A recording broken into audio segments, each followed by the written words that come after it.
Welcome to the World News. I'm Randolf Jamias for today's global stories. First in the news, a fire swept through 2 rows of apartments in metropolitan Manila's Quezon City district on Tuesday and killed 6 people, a fire official said. The casualties, all from one family, were trapped inside their 2-story flat. Another victim is still missing. The Fire Bureau has not yet determined how the fire started, but said electric circuits could have overloaded due to the holiday celebrations. In the San Juan district, another fire struck a shanty community and razed hundreds of homes and left thousands of people homeless. Families salvaged their belongings and sought shelter in a basketball court. Some stayed on the roadside. Here in Myanmar, 2 people were killed and 10 injured in northeast Myanmar on Tuesday when a passenger plane missed an airport runway in heavy fog and landed in a rice paddy. The pilot of the Air Bagan plane touched down beyond Heho Airport in Shan State, killing an 11-year-old passenger and a motorcyclist on the ground. 4 passengers and the pilot were among the injured. The plane was carrying 63 passengers, 51 of whom were foreigners, MRTV said. Air Bagan is one of the 5 airlines operating domestic routes in Myanmar. Now in the UK, heavy flooding across parts of Britain caused widespread road and rail destruction Sunday, wreaking havoc on Christmas travel plans while rescuers worked to evacuate people from the hardest-hit communities. Torrential rains lashed parts of Britain last week, causing problems, especially in South Wales, southwest England, and near Aberdeen in Scotland. The Environment Agency said rescuers helped residents of 25 flooded homes evacuate after the River Exe burst its banks in Stoke Cannon in the southwestern English county of Devon. Homes were flooded in Stonehaven near Aberdeen. The bad weather disrupted rail services across Britain, with trains in Devon and Cornwall especially affected. Obviously, people are being displaced, and it's very unpleasant at any time of year. St John's is an area of Helston which has traditionally suffered with flooding, but through the work of the Environment Agency, the emergency services, the disruption has been kept to an absolute minimum. Of course, people are displaced, and as I say, it's a terrible time of year for it to happen. In health news, a Finnish study shows walking with 2 poles, so-called Nordic walking, could be just the thing to help shed extra pounds piled on over the festive period, especially for middle-aged men.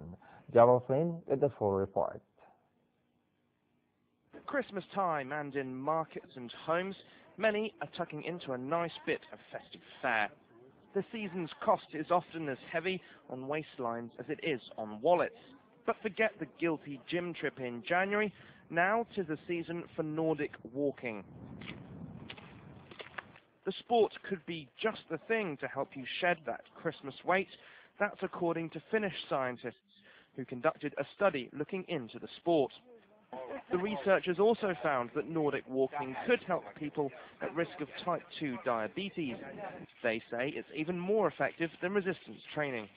We want to compare aerobic exercise and resistance training exercise, and walking alone is not enough effective, and Nordic walking has more power when you do it, that your heartbeat is higher and your energy cost is more, and that's why we pick Nordic walking.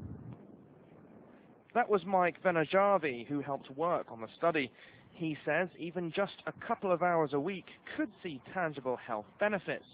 But despite its popularity in Finland amongst older generations, some say it still needs to reinvent its image.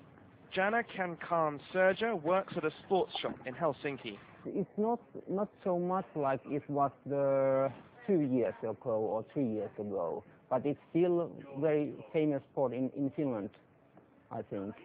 And I think all the people like it very much so. So our problem is that how we make this sport for the popular or the younger people too. So that's the main thing in Finland. Until then, it looks like many Nordic walkers may be beating their own paths. On Christmas Day, Shanghai locals are joining Santa to dance in all his fanfare and costume in Gangnam style. We better take a look.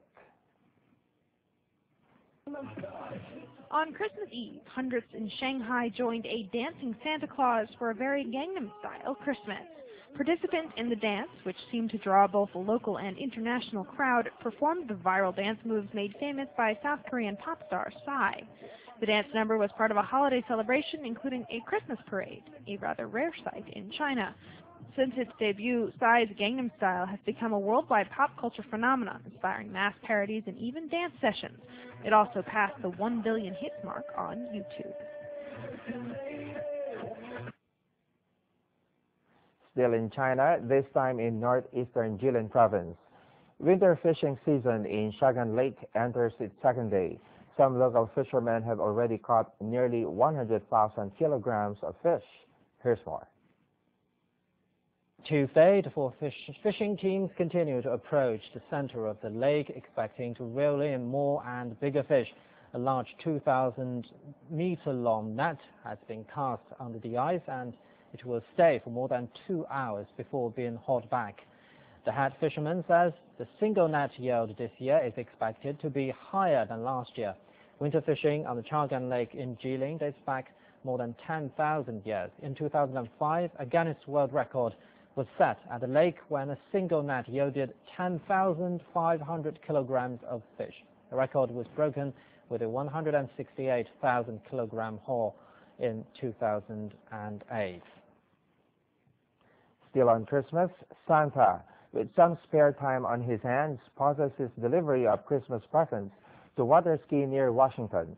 The annual event at the foot of the Woodrow Wilson Bridge, which connects Washington and Maryland, may have seen its day, but the tourists dutifully gathered on Monday just the same. Perhaps it was because the actor Santa was clearly 60 pounds underweight for the role, or perhaps his beard is different, or maybe he could barely stay upright and to water skis than his customary one-horse open sleigh. Whatever the reason, more than a few people filtered away before the finale and preferred to wait for the real spectacle of the genuine Santa slipping down the chimney to deliver presents to the children of the world. And that's the first half of our stories. Don't go away. We'll be back shortly.